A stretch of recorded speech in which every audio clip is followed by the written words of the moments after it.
Options when it comes to this growing threat. Here to discuss, former CIA officer Brian Dean Wright, former Army Intel officer Lieutenant Colonel Tony Shaffer, and national security analyst for the Clarion Project, Ryan Mauro. Thanks, each of you, for being with us.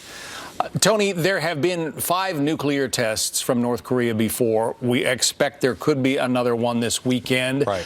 Not much has happened after the 5 previous tests, frankly. How should the U.S. respond this time, if it happens? Well, look, we have to break a pattern. I was there in 1994 when we first started down this path of trying to get the North Koreans off that. And let me tell you, John, in 94, there was a heightened set of tensions just like now. I mean, when I was in Seoul, I was actually contemplating how I would get out of the country should we go to war. So we have to understand that this has been going on a long time.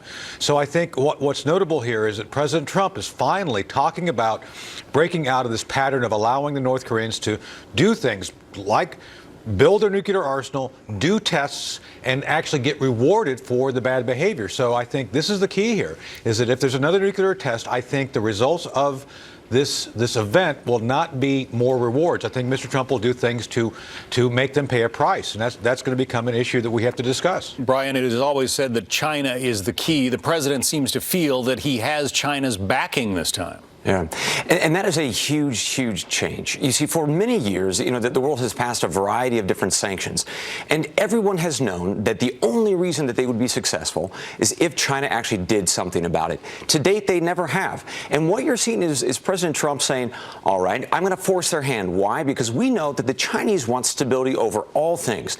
And if we start making that region a bit unstable, that will force the Chinese to act, and that's why you're seeing them do the things that they're doing now, like withholding coal shipments and so forth. You're going to see a lot more action when President Trump does these shows of force, backed up by things like the strike in Syria. President Trump has said he wants to be unpredictable. He does not want to telegraph his next move. Ryan, tell us how that plays into the Korean mindset here.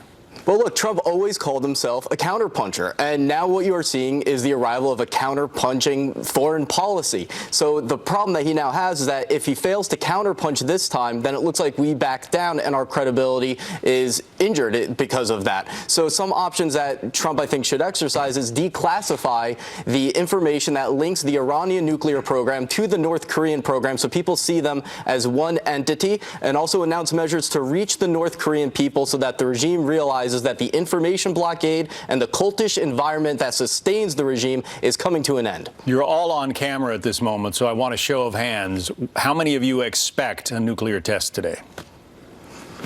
Within the next few weeks, let's say that. All right. Few weeks. All right. So within the next few weeks. And the response, Tony, what should it be? Well, first, as stipulated, I think the Chinese have to take a very serious look at what they do. I think we have options. Let me be clear, so we not to say anything I'm not supposed to. We have options to do things against their program. We've been planning these things, John, since the 90s. The question becomes, will there be political will by this president to do something about it? This may not be necessary by the fact that the Chinese may well decide, hey, we don't want to see the North Koreans do something to provoke the United States.